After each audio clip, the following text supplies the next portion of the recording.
Today, my wife and I are swapping daily drivers so I can bring you this long-term review of our 2021 GMC Yukon XL. This has been our main family vehicle for almost 3 years, and we've definitely put it through its paces.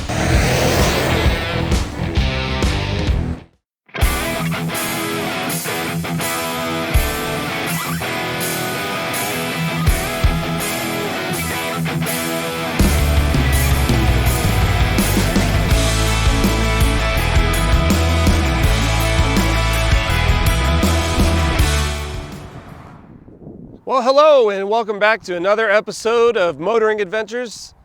I'm Preston. I realize it's been a while since I've done an actual car review, and today we're going to talk about the pros and cons of our 2021 GMC Yukon XL SLT. It's actually my wife's daily driver. It's her vehicle. She drives it to and from work every single day, and she's helped me compile this list of pros and cons for the GMC Yukon.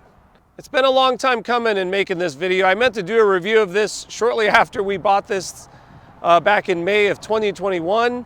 It's been roughly 2 years and 10 months to the day since we've bought this, and I think it's a pretty good time to do sort of a long-term review of it. We're going to do that by listing what we feel are the pros and the cons of it. Just a little bit of background info. The GMC Yukon and the Chevrolet, it's on the same platform with the Chevrolet Tahoe and Suburban. Obviously, it carries the GMC nameplate. These things have been around for a long time now. This is their latest iteration, and this dates back to the original Suburban. That was many considered to be one of the original sport utility vehicles. And we've had this on many different road trips. That's our primarily, if we're taking a long road trip and there's no sort of off-roading or anything involved, we're definitely taking the GMC. It is the most comfortable vehicle we own, that we've ever owned. It ranks right up there with my 2019 Ram Rebel, which was extremely comfortable, especially for a full-size pickup truck, but this thing is just that much more comfortable. It has more seating capacity. This comes with the captain's chairs in the middle row and has the third row. And being the XL, the Yukon XL, has the extended length rear cargo area. So it's got a slightly longer wheelbase than the standard GMC Yukon. Now the standard GMC Yukon can come with a third row as well. You just don't have as much cargo space behind the third row.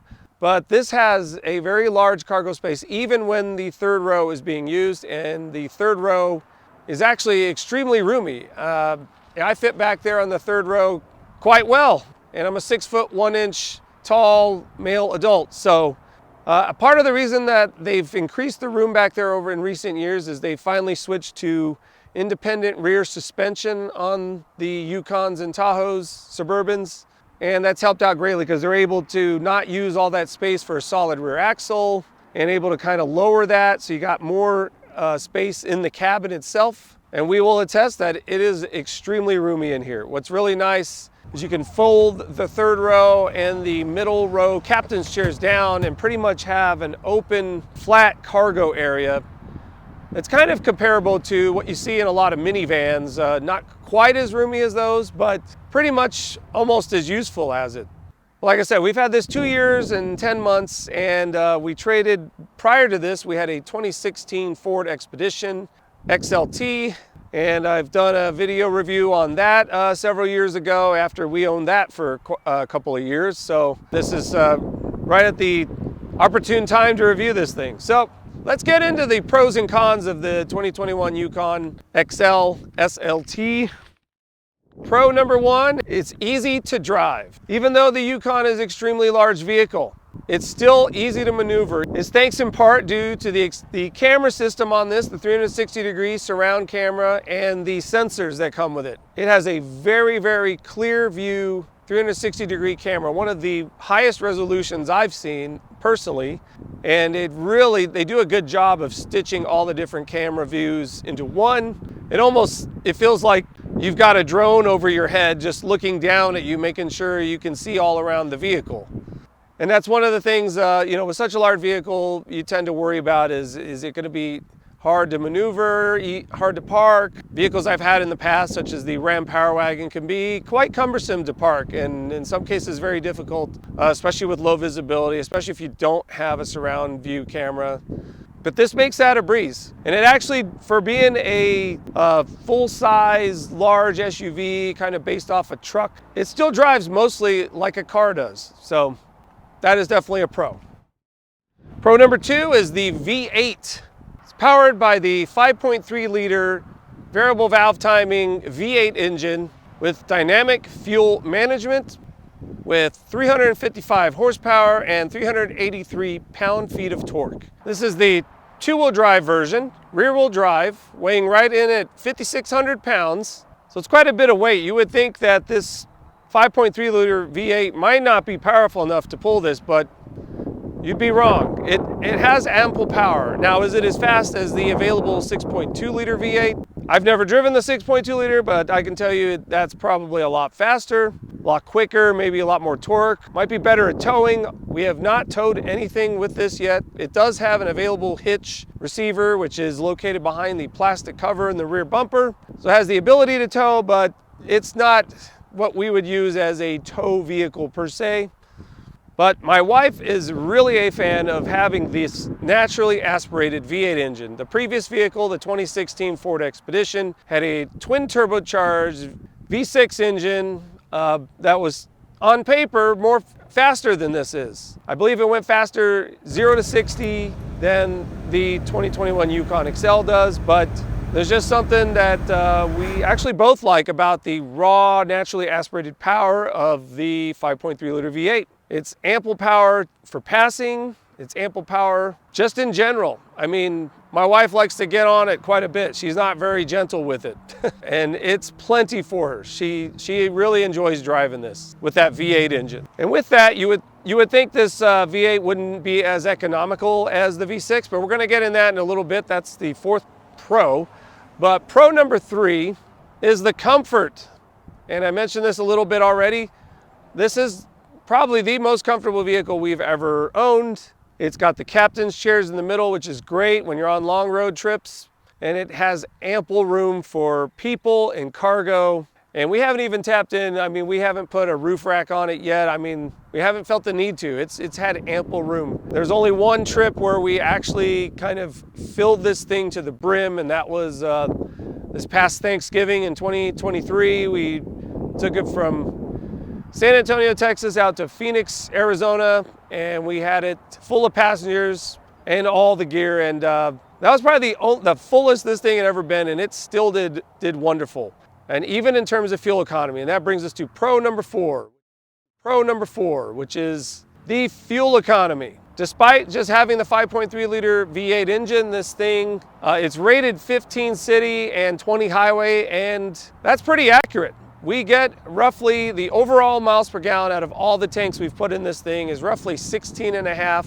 And that is right on par with our 2016 Ford Expedition. I keep meticulous fuel records on all my vehicles. Every tank full, we jot down the mileage and the number of gallons we put in and calculate the actual miles per gallon, not just what the computer says, but we also jot that down as well. So we know the discrepancy between what the computer says and what it's actually getting.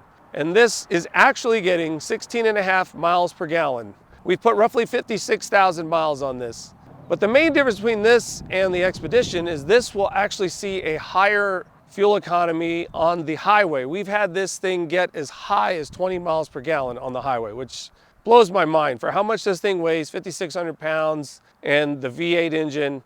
I think that just says something about the naturally aspirated engine and the amount of torque, raw torque it has. This also has a rather large fuel tank. We've gotten 500-mile range on a fuel tank on a road trip quite often. It's quite amazing. Even here in town, when my wife's just commuting back and forth to work, this thing will get 350 to 400, which is great. You don't have to fill it up as often on a long road trip. It's great. We've gone from San Antonio to El Paso, Texas on one tank of fuel more than once. It's great. Pro number 5 is the reliability of this thing. in just under 3 years and 56,000 miles. Lots of road trips, lots of commuting miles. We've had actually 0 issues with this thing. It has had one recall. It was actually a couple of minor recalls, and we took it in one time. One of them had to do with the rear seat belts in the 3rd row, something about them, but something they were easily able to fix in a day. And they also did a couple other things. I think they were kind of like computer tweaks or something, but we had it back in a day. I mean, I almost don't even remember that even occurred. So my wife had to remind me about that. But other than that, no issues at all. We replaced the tires around 52,000 miles. We put on these Bridgestone Alenza 8S's in the original factory size 275/60 R20s. These are the 20-inch wheels that come with the SLT. I believe you can upgrade these. We didn't order this vehicle. This was on the lot at a Chevrolet dealership in San Marcos, Texas. They had just got this in. These things, you know, in early 2021 or late 2020, as you probably know, the car market went crazy. It's around the time I sold my 2019 Mustang GT Performance Pack Level 2 outright to a dealer that contacted me out of town from the Dallas area and wanted to buy it on the spot, and they were willing to go to my bank and wire transfer the money. That's how serious they were. They wanted it that bad. Car market was hot, and these things were selling like crazy. We could hardly find these on dealer lots, let alone order one. We didn't want to order one and then, wait and take the time. But they got a big shipment in of these, and I was there on my lunch break one day and was texting my wife the different ones they had, and this one just sort of checked all the boxes. We wanted the captain's chairs, had everything else we need.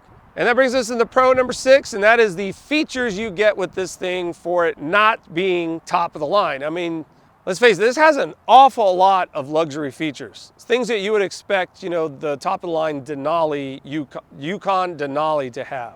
Now, of course, it doesn't come with the Yukon Denali. It comes with a 6.2 liter V8, but this has the 5.3. But we look at that as kind of a pro. It gets very fuel efficient.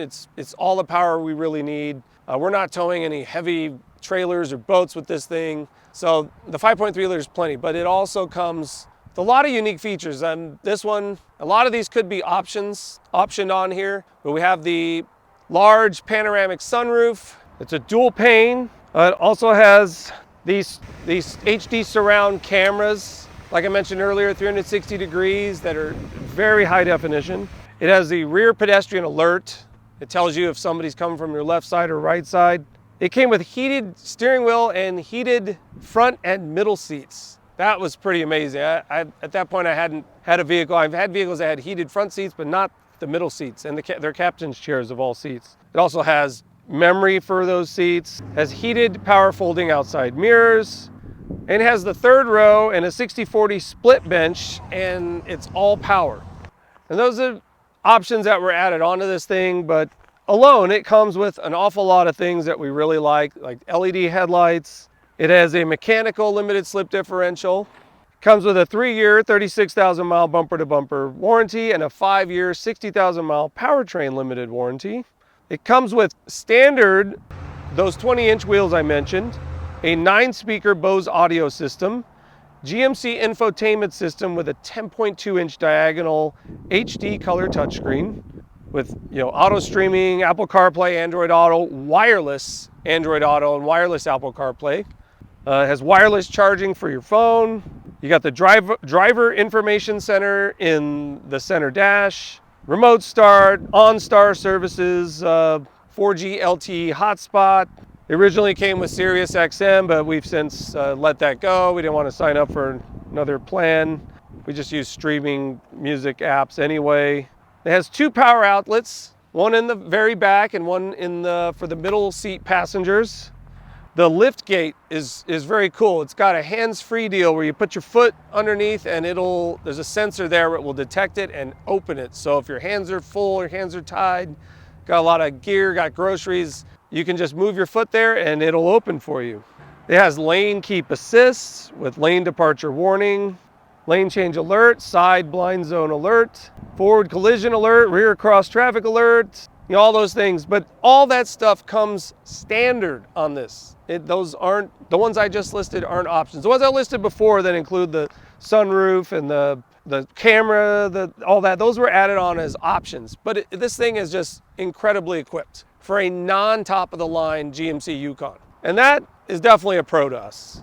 It allows us to feel like we got something that's top of the line and luxurious and comfortable without having to spend the extra just to have the top of the line Denali.